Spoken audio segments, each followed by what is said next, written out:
Hello दोस्तों, स्वागत है एक और सच्ची घटना पर आधारित कहानी में।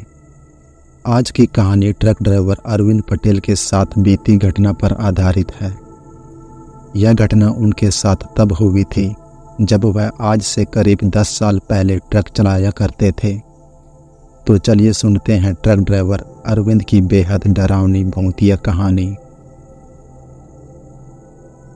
ठंड का महीना था और मैं पटियाला शहर में था। करीब रात के 9 बजे का समय था और मैं अपने ट्रक में माल लोड करवा रहा था। जो वहाँ पर मजदूर थे वे मेरे ट्रक में माल भर रहे थे। माल मुझे पटियाला से फगवाड़ा शहर ले जाना था। उस समय ठंड भी बहुत तेज़ी से लग रही थी, तो मैं मजदूरों से बार बार कह रहा था कि जल्दी जल्दी ट्रक में सामान लोड करवा दें ताकि मैं आगे जल्दी से यह सामान लेकर जा सकूं। मजदूरों ने ट्रक में सामान पूरा भर दिया तो मैं अपने ट्रक लेकर आगे के सफ़र के लिए निकल पड़ा। मैं अभी कुछ ही दूर पर आया था कि मुझे एक ढाबा दिखा। मैंने गाड़ी रोकी और ढाबे पर खाना खाने के लिए रुका। ढाबे का माहौल गर्म और सुकूनदायक था। मैंने वहाँ गर्मा गर्म दाल चावल और रोटी खाई। खाना खाने के बाद मैं कुछ देर के लिए ढाबे के बाहर बैठा, सिगरेट पीते हुए आसमान को निहार रहा था। ठंडी हवा के झोंके मेरे चेहरे पर लग रहे थे और आसमान में तारे टिमटिमा रहे थे। करीब आधे घंटे बाद मैं वापस अपने ट्रक में आ गया और आगे निकल गया। अब रात के करीब 11 बजे का समय हो चुका था। ठंड बहुत तेज थी और मेरी ट्रक की खिड़की का शीशा थोड़ा सा टूटा हुआ था, जिसके कारण बाहर की ठंडी हवा तेजी से अंदर आ रही थी। मेरे हाथ ठंड से कांप रहे थे और उंगलियां जम चुकी थी। ट्रक के अंदर का माहौल बहुत ठंडा हो चुका था और मेरे हाथों की हरकतें धीमी हो चुकी थीं। रात के 12 बजे का समय हो चुका था और मैं अभी भी रास्ते पर ही था। सड़क पर चारों ओर सन्नाटा पसरा हुआ था। मैं धीमी गति से ट्रक चलाए जा रहा था क्योंकि ठंड के कारण मेरी उंगलियां भी मेरा साथ नहीं दे पा रही थी। मैंने अपने ट्रक की रफ्तार थोड़ी कम कर दी ताकि मैं सुरक्षित रह सकूं। थोड़ी ही देर बाद मुझे रास्ते के साइड में कुछ दूरी पर आग जलती हुई दिखाई दी। ठंड इतनी तेज थी कि मैं खुद को रोक नहीं पाया। मैंने ट्रक को रोक दिया और आग की तरफ बढ़ने लगा। आग के पास जाकर बैठने के बाद मुझे थोड़ा सुकून मिला। मेरा शरीर थोड़ा हल्का हो गया और मुझे बहुत अच्छा लगने लगा। मैंने आग पर अपने हाथ सेकने शुरू कर दिए। आग की गर्मी मेरे शरीर को राहत देने लगी और मेरी उंगलियां धीरे धीरे गर्म होने लगी। करीब 10-15 मिनट तक आग के पास बैठने के बाद आग धीरे धीरे बुझने लगी।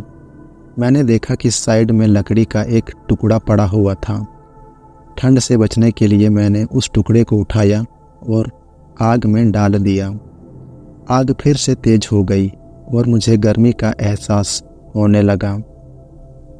अचानक जब मैं एक बड़ी लकड़ी का टुकड़ा उठाया और उस आग में डाला तो मुझे लगा कि अंदर कुछ भारी चीज़ है। मेरी जिज्ञासा बढ़ गई और मैंने उस राख को हटाने की कोशिश की। जैसे ही मैंने राख को हटाया, मेरी आंखें फटी की फटी रह गई और मेरी सांसें रुक गई। राख के अंदर जो दिखा वह कुछ ऐसा था जो मैं कभी सोच भी नहीं सकता था।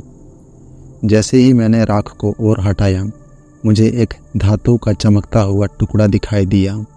वह टुकड़ा बहुत ही अजीब था और उसमें एक चमकीली रोशनी थी जो अंधेरे को चीर रही थी। मेरा दिल जोर से धड़कने लगा और मैं डर से और क्यूरियोसिटी से भी भर गया। मैंने उस टुकड़े को उठाने की कोशिश की, लेकिन वह बहुत भारी था। मैंने और पास जाकर देखा तो पाया कि वह टुकड़ा एक अजीब आकृति का था, जैसे किसी पुरानी मूर्ति का हिस्सा हो। वह मूर्ति आधी राख में दबी हुई थी और उसके ऊपर एक रहस्यमय नक्काशी की हुई थी। मैंने उसे और पास से देखने की कोशिश की, लेकिन तभी मुझे ऐसा लगा कि किसी ने मेरे कंधे पर पीछे से हाथ रखा है। मैंने तेजी से पीछे मुड़कर देखा, लेकिन वहाँ कोई भी नहीं था। मेरा दिल जोर जोर से धड़कने लगा और मैं घबरा गया। ठंडी हवा के झोंके मेरे शरीर को कांपा रहे थे और मुझे ऐसा लग रहा था कि कोई मुझे देख रहा है। मैंने तुरंत उस धातु के टुकड़े को छोड़ दिया और आग से थोड़ा दूर हट गया। मुझे समझ नहीं आ रहा था कि यह सब क्या है। क्या यह सच में कोई भूतिया चीज़ है या कुछ और, या फिर मेरी कल्पना। मैंने जल्दी जल्दी ट्रक की ओर भागा और उसमें बैठ गया। मैंने ट्रक स्टार्ट किया और तेज़ी से वहाँ से निकल गया। लेकिन उस रात की वह घटना, वह अजीब धातु का टुकड़ा और वह रहस्यमय नक्काशी मेरे दिमाग में घर कर गई थी। रात के 1 बजे का समय हो चुका था और मैं अभी भी उस घटना के बारे में सोच रहा था। ठंड के बावजूद मेरे माथे पर पसीना आ रहा था। मैंने सोचा कि शायद यह मेरी थकान और ठंड का असर है, लेकिन जो कुछ मैंने देखा वह एकदम सच था। रास्ते में मुझे और भी कई अजीब चीज़ें दिखी। एक बार मुझे ऐसा लगा कि सड़क के किनारे कोई औरत खड़ी है, सफ़ेद साड़ी पहने हुए। मैंने उसे इग्नोर करने की कोशिश की, लेकिन जैसे ही मैं उसके पास से गुजरा वह अचानक गायब हो गई। मेरा दिल जोर से धड़कने लगा और मैंने ट्रक की रफ्तार और भी बढ़ा दी। मैंने खुद को यह समझाने की कोशिश की कि यह सब मेरी थकान और ठंड का असर है, लेकिन मन में डर बैठा हुआ था। हर छाया, हर अजीब आवाज़ मुझे और ज़्यादा डराने लगी। मैंने रेडियो चलाने की कोशिश भी की, लेकिन रेडियो पर भी सिर्फ शोर ही सुनाई दे रहा था। जैसे जैसे रात बढ़ती गई मेरा डर भी बढ़ता गया। मुझे ऐसा महसूस होने लगा था कि कोई मेरी ट्रक के पीछे आ गया है। मैंने पीछे मुड़कर देखा, लेकिन वहाँ कोई भी नहीं था। मैंने ट्रक की रफ्तार और बढ़ा दी और तेज़ी से पटियाला की ओर बढ़ने लगा। लेकिन वह डरावनी रात अभी ख़त्म नहीं हुई थी। मेरे मन में वह अजीब धातु का टुकड़ा, वह नक्काशी और वह सफ़ेद साड़ी वाली औरत की छवि मेरे दिमाग में बार बार घूम रही थी। लेकिन इस भूतिया रात का असर मुझ पर अभी भी बाकी था। मेरे शरीर में कंपकपी सी होने लगी थी और मेरी आंखों में नींद का नामो निशान भी नहीं था। मैंने ट्रक चलाना जारी रखा, लेकिन मन में एक अजीब सा डर बैठा हुआ था। कुछ ही समय बाद मुझे फिर से एक अजीब दृश्य दिखा। इस बार मुझे ऐसा लगा कि सड़क के किनारे एक आदमी खड़ा है, जिसने पुराने ज़माने के कपड़े पहने हुए हैं। उसके हाथ में एक लालटेन थी, जो ठंडी काली रात में रोशनी फैला रही थी। मैंने धीरे से ट्रक रोक दिया और उसकी ओर देखा। वह आदमी मेरी तरफ देख रहा था, लेकिन उसकी आंखें एकदम खाली और बेरंग थी, जैसे उसकी आत्मा शरीर से निकल गई हो। मैंने हिम्मत जुटाकर उससे पूछने की कोशिश की, कौन हो तुम? लेकिन मेरे शब्द जैसे हवा में खो गए। उसने कोई भी जवाब नहीं दिया, बस अपनी लालटेन की रोशनी मेरी तरफ बढ़ाई। अचानक लालटेन की रोशनी बुझ गई और वह आदमी गायब हो गया। मेरे शरीर में कंपकपी होने लगी थी और मैं समझ नहीं पा रहा था कि यह सब आखिर क्या हो रहा है। मैंने जल्दी से ट्रक स्टार्ट किया और तेज़ी से फिर आगे बढ़ने लगा। अब मुझे हर चीज़ डरा रही थी। हर परछाई, हर अजीब चीज़ मेरे डर को और भी बढ़ा रही थी। मैंने सोचा कि शायद यह सब मेरी थकान और ठंड का असर है, लेकिन मेरा मन ये मानने को तैयार नहीं था। अभी रात के 2 बजे का समय हो चुका था और मैं पटियाला के पास पहुंचने ही वाला था कि तभी मुझे रास्ते में एक औरत फिर से दिखाई दी, जो सड़क के किनारे खड़ी थी। उसकी साड़ी हवा में लहरा रही थी और उसके बाल बिखरे हुए थे। मैंने उसकी तरफ देखा। वह औरत एकदम सन्नाटे में अकेली ही खड़ी हुई थी। उसकी आंखों में एक अजीब सी चमक थी। मैं समझ नहीं पा रहा था कि यह असली है या मेरी आंखों का धोखा। तभी मैंने अपनी ट्रक धीमी कर दी और उस औरत की ओर ध्यान से देखा। उसकी आंखों में एक गहरा दुख और एक भयानक डर था।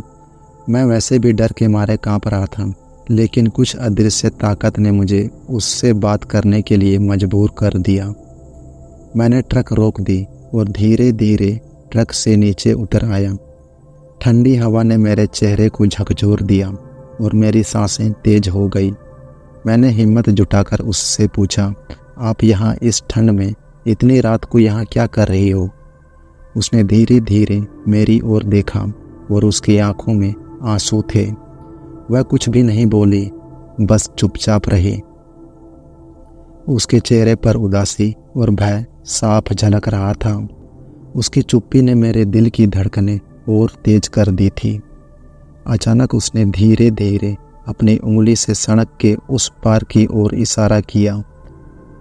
मैंने उस दिशा में देखा तो वहाँ एक पुराना और जर्जर सा घर था। वह घर बहुत ही भयानक लग रहा था, जैसे कि वह किसी भूतिया कहानी का हिस्सा हो। उसकी दीवारें टूटी फूटी थी और खिड़कियों पर अंधेरा था। मुझे एक अजीब सा एहसास हुआ कि इस घर में कुछ तो है। उस औरत ने अचानक कहा, वहाँ मत जाओ। उसकी आवाज़ में एक गहरी चेतावनी थी। मैं कुछ कहने ही वाला था कि तभी एक जोरदार चीख सुनाई दी। वह चीख इतनी भयानक थी कि मेरे रोंगटे खड़े हो गए। मैंने उस ओर देखा, लेकिन वहाँ कोई भी नहीं था। उस औरत ने कहा, यहाँ से भाग जाओ जितनी जल्दी हो सके। मैं डर के मारे कांपते हुए वापस ट्रक की ओर भागा और ट्रक स्टार्ट किया। मैंने ट्रक को तेज़ी से आगे बढ़ाया, लेकिन मेरे दिमाग में उस औरत की चेतावनी गूंज रही थी। मैंने अपने आप से वादा किया कि इस रास्ते से कभी भी फिर कभी वापस नहीं जाऊंगा। लेकिन उस रात की वह घटना, वह रहस्यमयी औरत और उसकी चेतावनी मेरे दिमाग में हमेशा के लिए छप गई थी। मैंने ट्रक को तेज़ी से पटियाला की ओर बढ़ाया और रास्ते में किसी भी अजीब घटना की ओर ध्यान नहीं दिया। मैं बस वहाँ से जल्दी से निकलना चाहता था।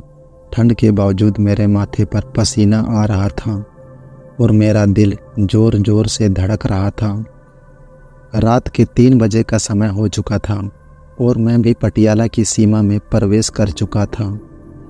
मैंने एक सेफ जगह ढूंढी और वहाँ ट्रक को रोक दिया। मैं ट्रक से नीचे उतरा और गहरी सांस ली। मेरे मन में अब भी डर था, लेकिन मैं खुश था कि मैं सुरक्षित पहुँच गया था। उस रात के बाद मैंने अपने जीवन में कभी भी उस रास्ते से गुजरने की हिम्मत नहीं की।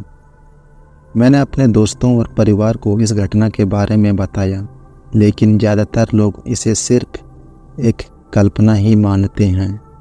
लेकिन मैं जानता था कि जो कुछ भी हुआ था वो एकदम सच ही था। उस औरत की चेतावनी, वह चीख, वह भूतिया घर, सब कुछ असली था।